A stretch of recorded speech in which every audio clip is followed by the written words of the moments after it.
Assalamualaikum warahmatullahi wabarakatuh. Perkenalkan, nama saya Andika Baku Saputra dengan NIM C1C021271. Saya dari kelas R13, jurusan akuntansi, Fakultas Ekonomi dan Bisnis dari Universitas Jambi. Di sini saya akan menjelaskan tentang anti radikalisme.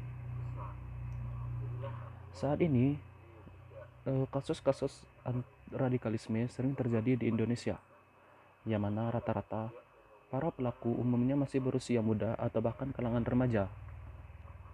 Radikalisme kini menjadi ancaman nyata bagi generasi muda di tanah air. Pemerintah dan pihak-pihak terkait kini lebih gencar mencegah radikalisme atau deradikalisasi, khususnya di kalangan remaja. Usia muda termasuk masa rentan menjadi intoleran dan radikal karena mereka masuk dalam fase mencari jati diri atau identitas. Apalagi generasi ini melihat adanya ketidakadilan di sekitar mereka. Akibatnya, mereka dengan mudah menerima gagasan-gagasan dan pemikiran radikal yang mereka peroleh dengan mudah melalui tulisan di dunia maya maupun lisan yang disampaikan pemuka agama.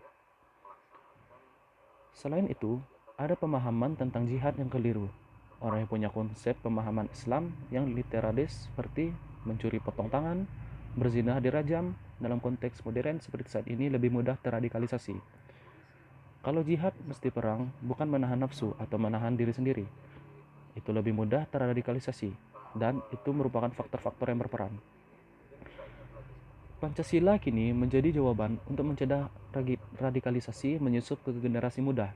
Tidak hanya sila ketuhanan yang Maha Esa, jika sila kedua dan kelima diamalkan dan diwujudkan, ide mengenai negara khilafah atau ide-ide radikal lainnya tidak akan diterima masyarakat Indonesia. Ada orang-orang yang mengatakan bahwa solusi dari ini semua adalah khilafah.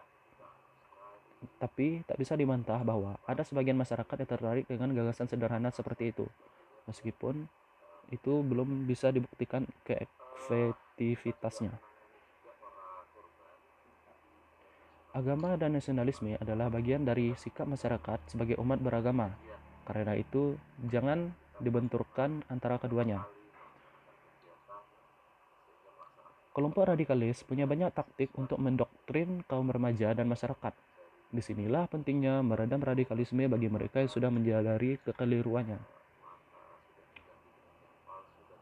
Dan juga, kebanyakan pelaku teroris terbesar berpendidikan SMU, yakni 63,3%.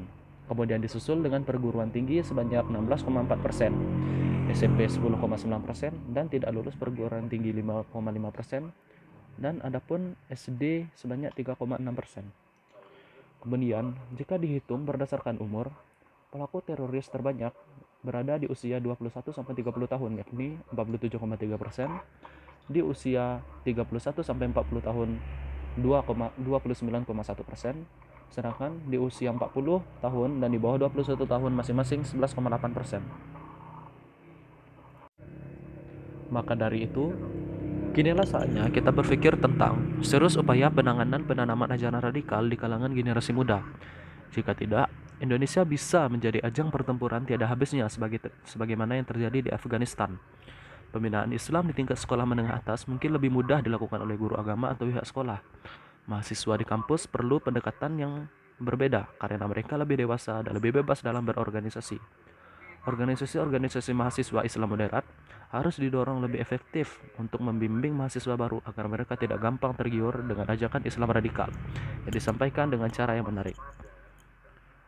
Mungkin hanya inilah yang dapat saya sampaikan. Lebih dan kurang saya mohon maaf dan saya tutup dengan wassalamualaikum warahmatullahi wabarakatuh.